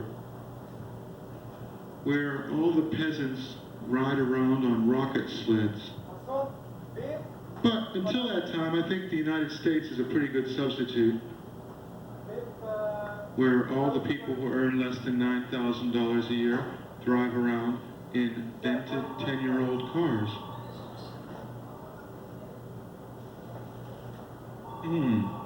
Hey, Rush Limbaugh, or is it Rush Limbaugh? Oh, or as the New York Times calls him, Mr. Limbaugh. Rush Limbaugh took some LSD, but he didn't see God. He saw himself. True. They have G.I. Joes now. Maybe they should. Well, hello. Thank you. Where do I get tickets for tomorrow night's concert? Do I look like a doorman? Yeah. I'll tell you, actually, you go through that door, you take a right, I think. No, the other right. You don't look like a doorman. Oh, I am. You look like a performer. Well, thank you. I'm a performer. I'm a performer. you're an artist. That's what I'm going to do when I introduce myself at parties. Well, what do you do? I'm a performer. Da, da, da, da. I'm a performer. I'm a performer. I can do this all day long without so much as stopping to take a breath. I'm a performer. Of course, a pig could eat all day long without so much as stopping to take a breath, so that's not a distinction now, is it? Anyway, as a counterpart to G.I. Joe, maybe we should have the Bill Clinton action figure, or no, sorry, the Bill Clinton in-action figure. You know, so like, G.I. Joe, let's stop those Bosnians. President Clinton, no, let's wait. Let's see what... It would just Dan Quayle, sure. It's like, Dan Quayle's in trouble. G.I. Joe to the rescue! What happened, Dan? I tripped over my own tongue. Oh, well, let's help him up here. He used to be the vice president. We're going to get to the vice president in a little while. Not Al Gore, but the institution of the vice presidency. You know, the vice president is the Rorschach blot of our dissatisfaction. Everything that goes wrong, we used to be able to blame it on the vice president's stupidity. You know, it's like, the president's doing a good job, but God help us if that guy becomes president. If the president dies, God help us if that man becomes president. You know, for the first time in a long time, oh, a good 12 years or so, we have a vice president who we don't have to be afraid of, you know. It's kind of course, you know, there was Spiro Agnew. Please. Ooh. Imagine if he'd become president. They were talking about Spiro Agnew for 76. This goes to show you can't predict the future, because they were saying, you know, Edmund Muskie in 72. So, that never worked out, did it? You know what? We should do with handguns like we've been doing to tobacco. Discourage tobacco products. We should discourage their use at home and send them abroad and push them on foreigners and make them kill each other, okay? Because, I don't know, we don't need to... We already do that. Oh, we do? Something like it, yeah. Oh, God, I didn't know that. Yep, they're being selling cigarettes in China without them serving warning. Sort of like the opium wars all over again, huh? Yay! We don't need tobacco in this country. We have television, and television is tobacco for the eyes. It is. Hey, by the way, I have a question. Well, actually, this is the answer. What is poot, fit, and quack? Question? Types of farts. I don't know why I threw that in, but I'll tell you something. Maybe so people would gossip about me. He tells fart jokes. I figured out what gossip is.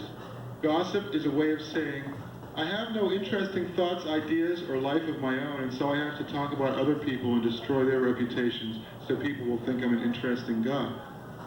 It's true, many people gossip because they have nothing to say about themselves, but I'm different. I gossip out of sheer malice and spite. I gossip about celebrities I know nothing about because I am incapable of cultivating a life of the mind and discussing important and worthwhile ideas which would only bore people. Okay, you want to get me for this last part here. Hey, Walter Lantz is dead. He invented Woody Woodpecker. So in tribute to Walter Lantz, Moody Moodpecker. Fuck off! I don't feel like doing this anymore. I'm the wrong hero. I have a heart of ice, but inside of that heart of ice is a cute little penguin struggling to hold it up and saying, "More ice for your drink, sir?" Like most comedians, my biggest ambition is to leave cappuccino farts on David Letterman's sofa. Now I'm going to do my song. It's called The Entertainer's Song. Are we rolling? Or are you still setting the levels? I know I'm not much on looks, but I'm down here on my knees. Please love me, you schnooks, 'cause I'm eager to please. I wrote a letter to myself, and it goes, Dear me, you're great. Signed, The Wrong Hero. Then I wrote myself back. I said, Dear Wrong Hero, I really enjoyed your letter. I read it over and over again, especially the parts about me. Signed, The Wrong Hero. Yeah, it's too bad I didn't think of a good segue for my showcase bit, with which I'm going to end the show. Earlier I was discussing the lack of tradition and the lack of archetypal folk stories in the United States. People just don't care anymore. They watch television and they forget what they've watched 1 hour after they've watched it. It's sort of like the Chinese food of the intellectual life, you know? Really, can you remember something you saw 10 years ago? No. But you could probably remember a book you read 20 years ago. I know I can. Everybody remembers at least one thing from a book they've read, you know, that really impressed them. Hell, I've read whole books where I don't remember a single thing, but I do remember one time I read this book about this kid who was like swinging a firecracker around on a string, and he made this other kid blind, and this whole book was about how this kid was blind and he had to learn how to adjust to it. His adult mentor, who was also blind, taught him how to shave and smoke cigarettes, even though he was blind. Now, I'm only kidding, but he did teach him how to use a seeing eye dog. Now, the kid who had swung the firecracker around on a string started teasing the seeing eye dog because he was so guilty about having blinded this kid that he couldn't, he just couldn't deal with it. Well, eventually, the parish priest found out about these goings-on and introduced the kid who had blinded the kid to the blind kid, and they became fast friends. And the kid who had blinded the kid even fed the seeing eye dog and patted it and stuff, and that was the end. And I heard that book in 4th grade, and I'll never forget it. But this is a story called The Man of Ants. Now, I should preface this by asking a riddle. What's the difference between politics and sports? Politics? Politics is sports for people who are too fat to run. And what's the difference between liberals and conservatives? Liberals are secure in their guilt, and conservatives have guilt-edged securities. That's the difference. So, anyway, they say that any boy can grow up to be president. Do you think this is true?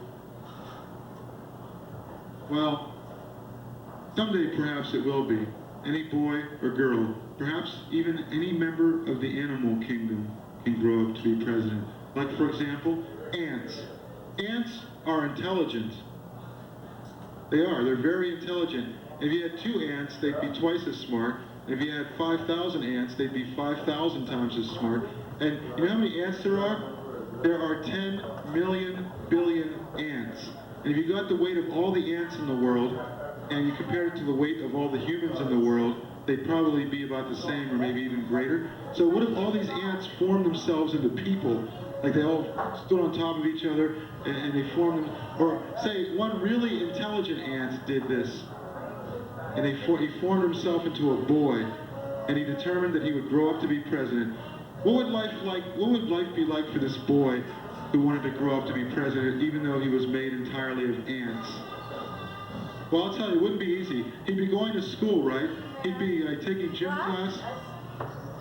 Hi, come on in, have a seat. We're winding down to the end of our presentation. I was just telling a charming little story about what would happen if a bunch of ants got together and became a living person and ran for president. Well, what would happen is this kid would go to school and all of his buddies would be, he'd be embarrassed because he'd be in gym class and he'd be in the shower room, and he would have to conceal from all of his friends the fact that his genitalia was a writhing mass of ants. And the school nurse would be really, he'd take the eye test and he'd have to wait till the school nurse turned her back. Then he'd send a bunch of ants up to the eye chart and check out and then pass the eye test.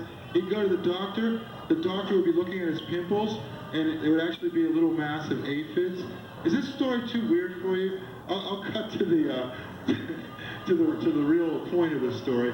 The point of the story would be that this guy, he's made entirely of ants, and he'd want to live in normal society, like everybody else. So he'd figure, well, what's the best way I could get to be fairly powerful without doing any work at all? I know, I'll become the Vice President of the United States. So, he runs for Vice President, and the President wants to throw him off the ticket because he doesn't really trust him. But a whole bunch of ants get together and send postcards and letters and telegrams to the President saying, put the Ant-Man back on the ticket immediately. So the President says, okay, I'll put the Ant-Man back on the ticket. So there it is, Inauguration Day, January 20th. This has got to be the world's most pointless Shaggy Dog story, but I'm almost done. Yeah, anyway, it's Inauguration Day, and the Vice President made of ants is about to shake hands with the President, but years and years of composure crack at this very moment. He's so close to his goal, he shakes hands with the President, he explodes into a mass of ants. The President has ants crawling all over him. He's going, ah! The Secret Service is going, well, they get all the ants in a vacuum cleaner, and they throw them in a prison made out of termites. That's the end, I guess. And this has been... Yes, there you go. There you go. I'm the wrong hero, and my message to you, Earth slaves, is... Be fooled by cheap imitations. Be fooled by cheap imitations. Be fooled by cheap imitations. He from Pittsburgh. Pittsburgh boy. Couldn't you tell? Pittsburgh, Pennsylvania. I bet you that act would go over 1,000 miles away from Boston. You're a lot less scarier than I imagined in your interviews are usually featured in. I'm the wrong hero. Sit down, because you made me nervous! Nervous! You make me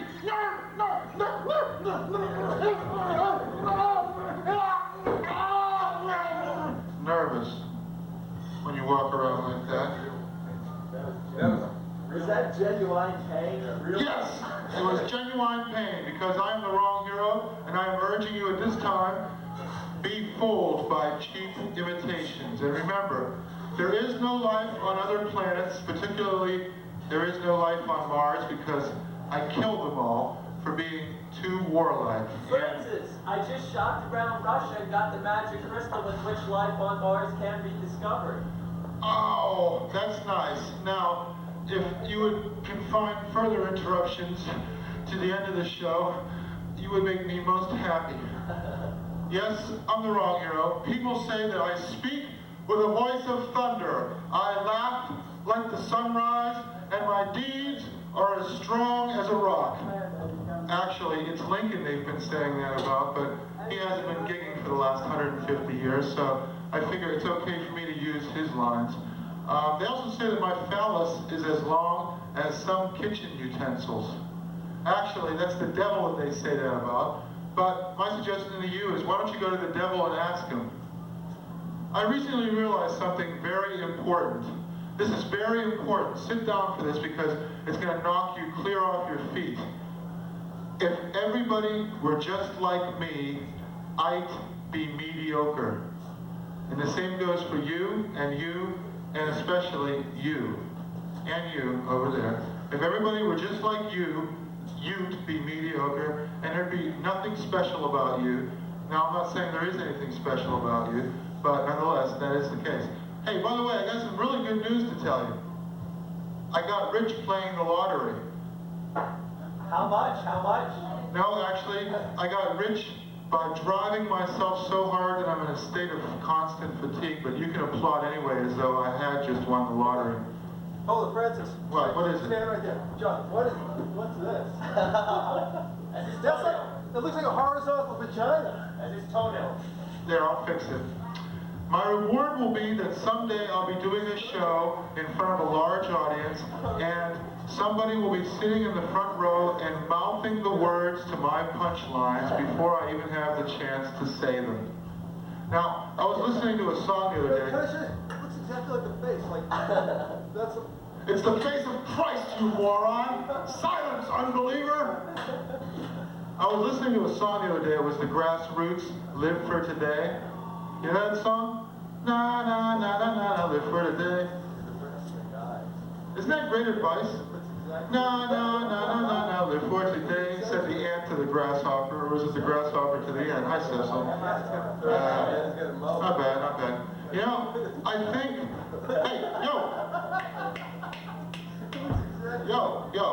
I think I'm suffering from false memory syndrome. How's that? I can't be sure. Well, Francis, your costume looks, turn to the audience.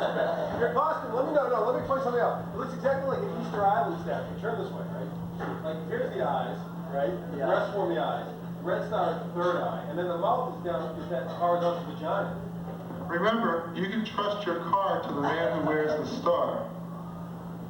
So, yes, or is it, you can trust your car to the man who reads the star. You know what? If I'm executed, I think...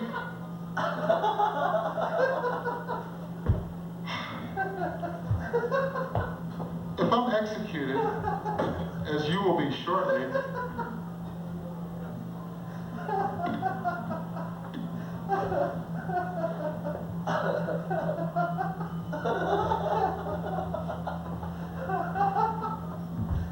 okay, now I got a cod's piece. Hold it, George. See? Now nothing can... There, now you can't see the outline. If I'm executed, I think I want to choose the method by which I will be executed. Either tickling to death or being smothered in steaks. Be nice to your audience. I'm being nice to them. I'm being kind. You know, in the future, corporations will field sports teams like they don't already. Like they don't have the Winston logo on the sides of race cars. Like you can't see a Marlboro ad every time you watch a ball game in Fenway. But still, it's interesting. In the future, corporations will field sports teams.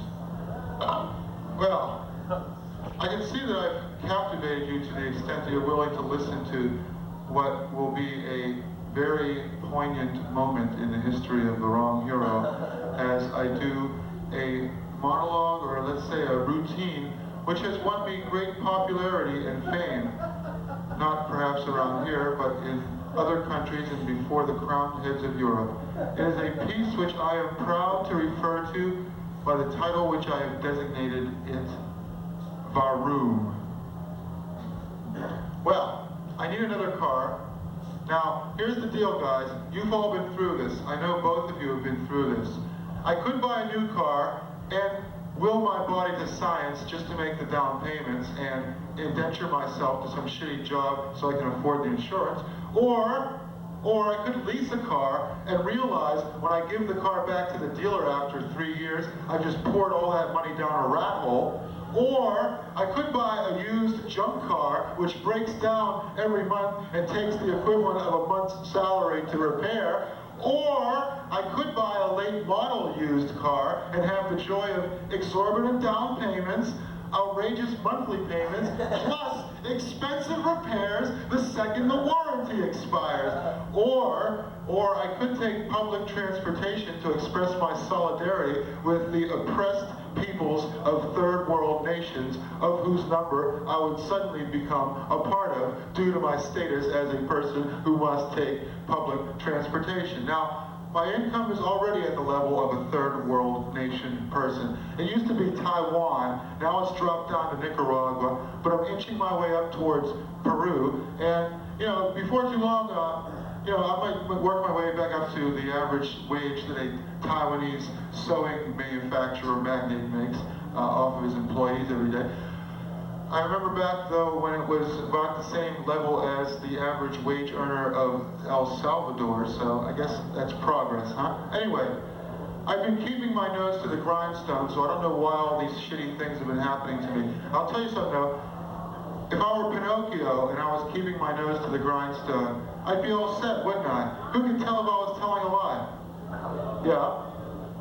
How's your car running? Oh, the engine seized up because the oil pump gave out.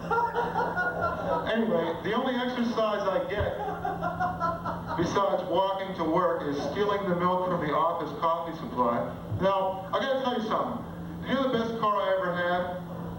The Widowmaker. No, it was a Volkswagen. It was that Volkswagen. It was a German car. But you know why it was the best car? Because every time I would start it, hey Steve, would you mind closing that door for me? I know you don't like to... Where is the Volkswagen? Oh, never mind. I just sold it for $100 bucks. Anyway, the best car I ever had was a German car because every time I'd start it... Which occurred first? Did you sell it? I sold it, just after I sold it, the other one conked out. Well, that's okay. How extensive is the damage to your car? The engine seized up. I'd have to have it replaced at a cost of $1,200. Well, I'll tell you. Hey, what about those $6 million, huh? A barrel of laughs. Hey, well, let me tell you though, those folks in Rwanda, 40,000 are dying a day. Now, doesn't that get a chuckle too? Come on. Francis, do you want Little Stinky? Well, how much would you want to charge for it? $9,000. With all the repairs I've put into it, it's easily worth $12,000. But since you're a close personal friend, what? How much? We'll have to talk about it. All right, we'll discuss it. You give him a good deal.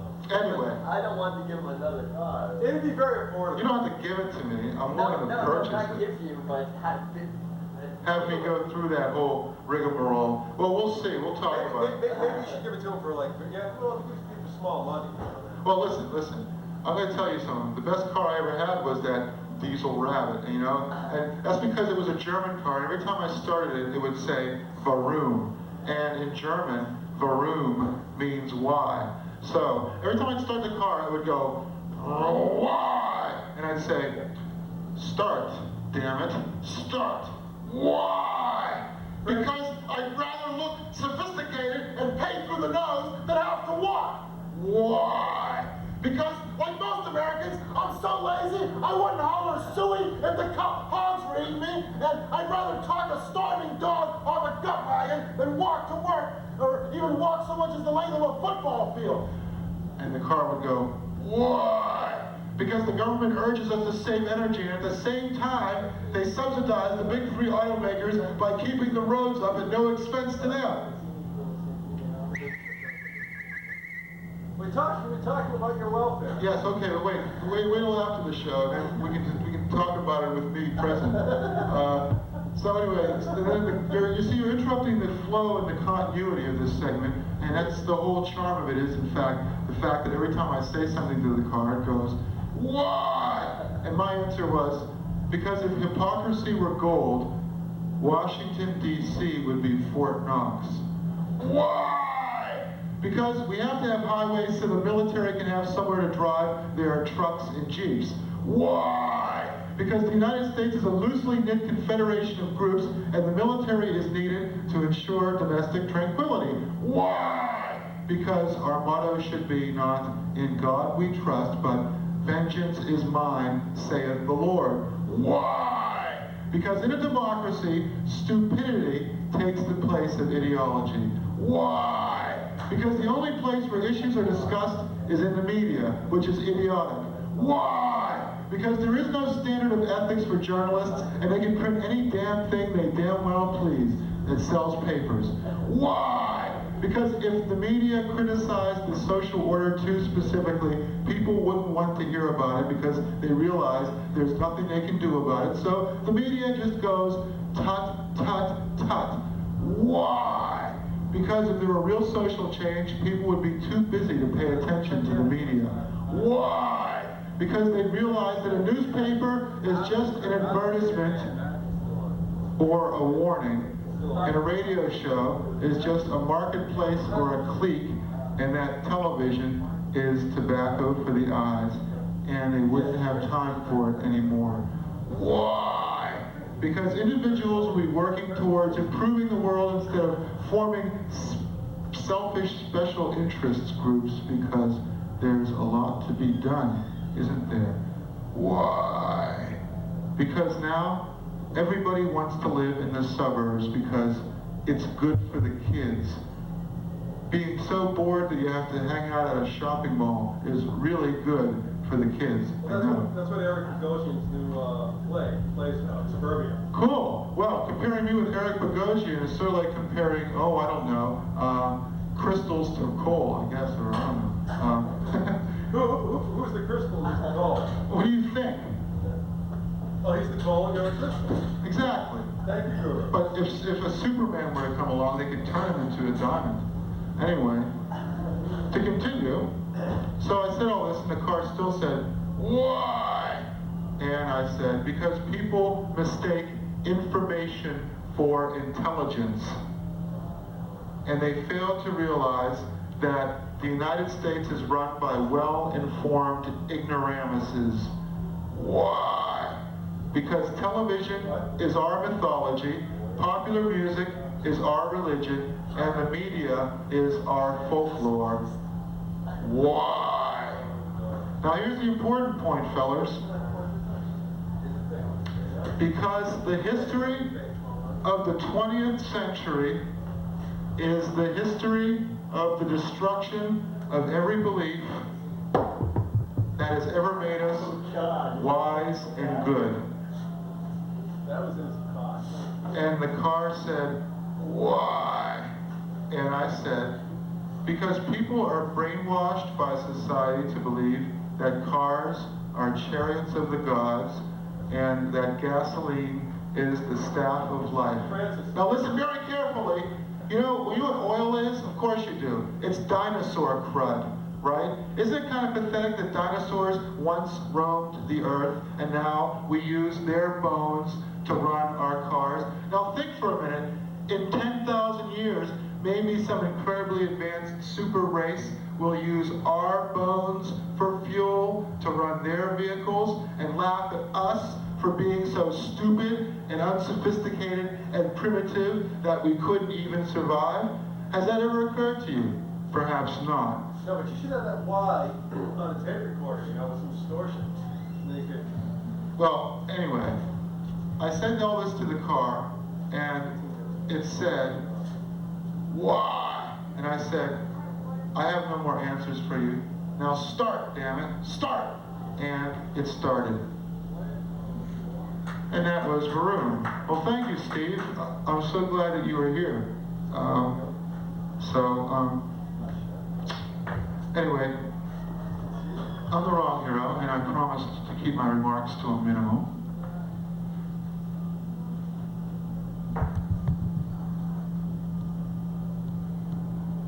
And in fact, I have only 5 minutes left, and so I must tell you that I believe that God is in the details.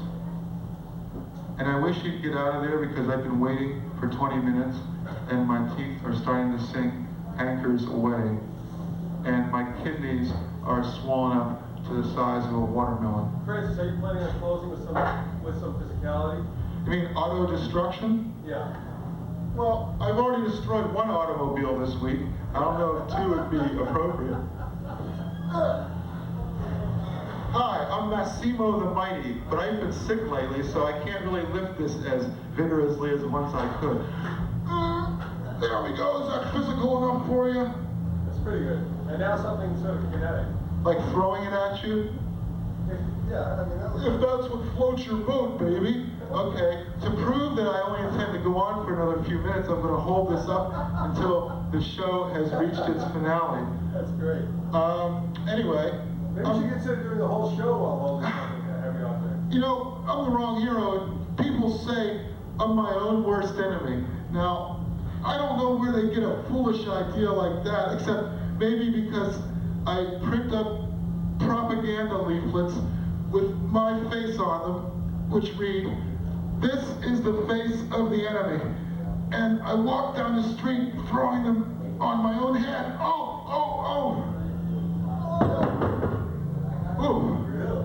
Man, that thing's heavy. It's also radioactive. Really? Just like Spider-Man's blood, Right. which one time he gave to his feeble Aunt May and she got really sick.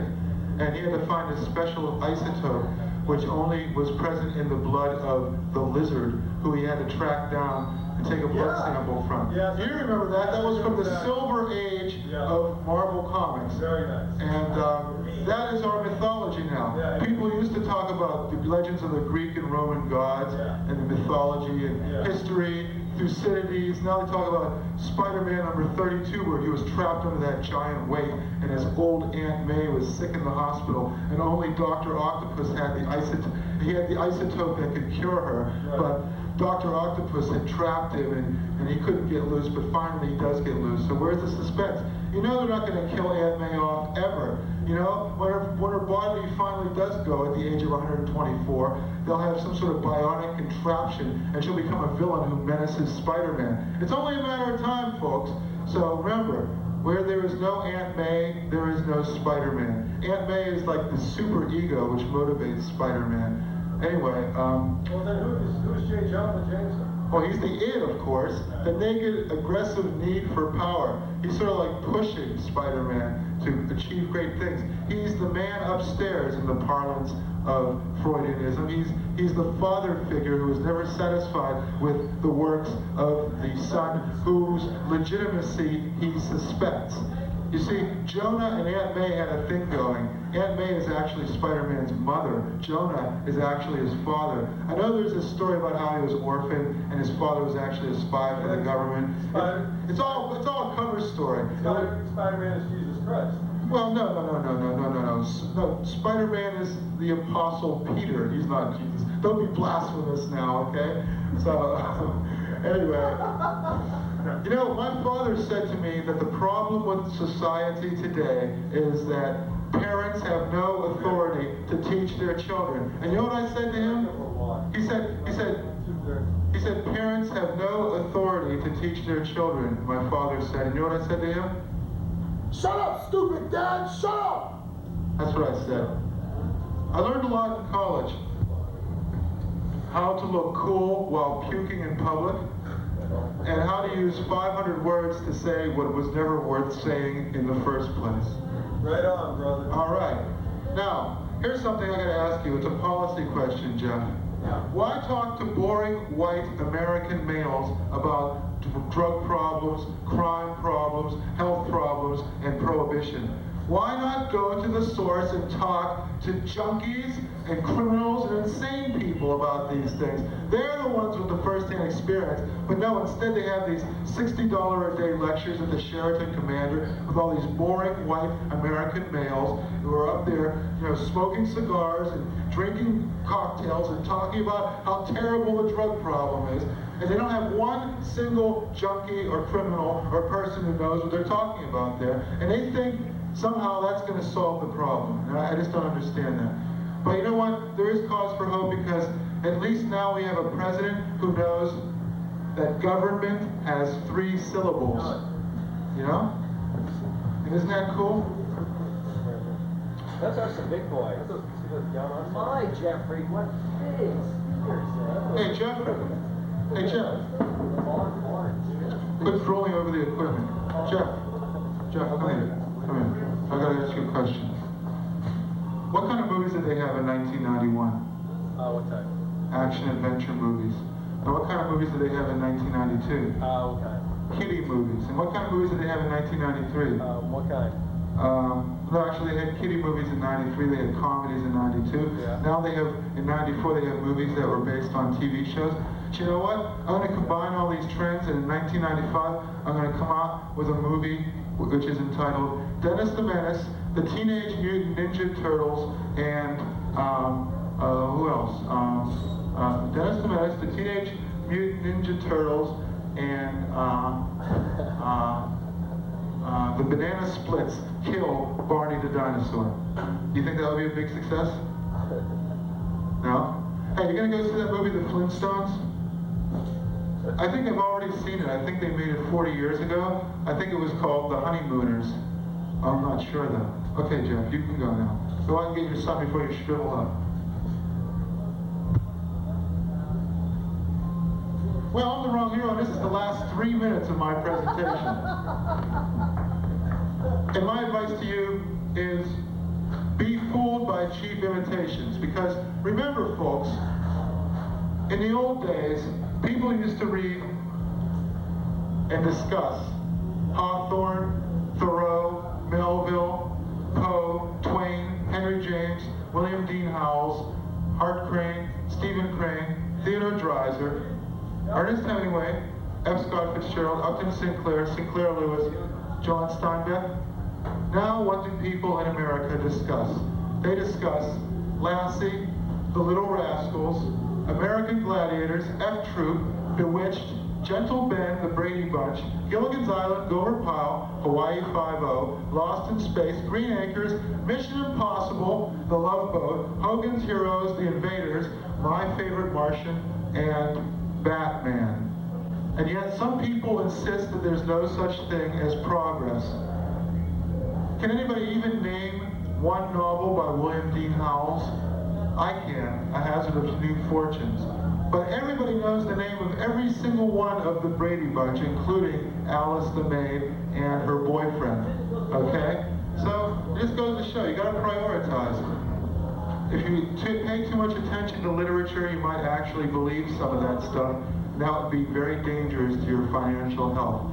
So I'm the wrong hero, and one more time, this is my plea to you, to all of you out there. I don't often express myself in such a personal manner. I don't often bring myself down to your level in order to express this incredibly important and momentous thought to you, but I'm doing it on this occasion because it is so vital for me to do so. And that message is, and I hope you're all paying attention, cheap imitations.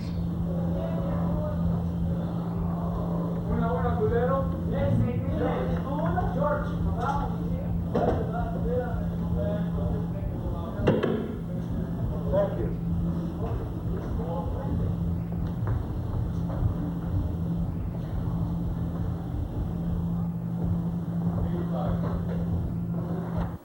You are tuned to Cafe Cabaret. You have just seen The Wrong Hero starring in Be Fooled by Cheap Imitations. This show was produced by Francis DiMenno, recorded live at the Middle East Cafe, 472 Mass Ave. Tune in next week to see The Wrong Hero in I'm Not Crazy, You're Just Stupid.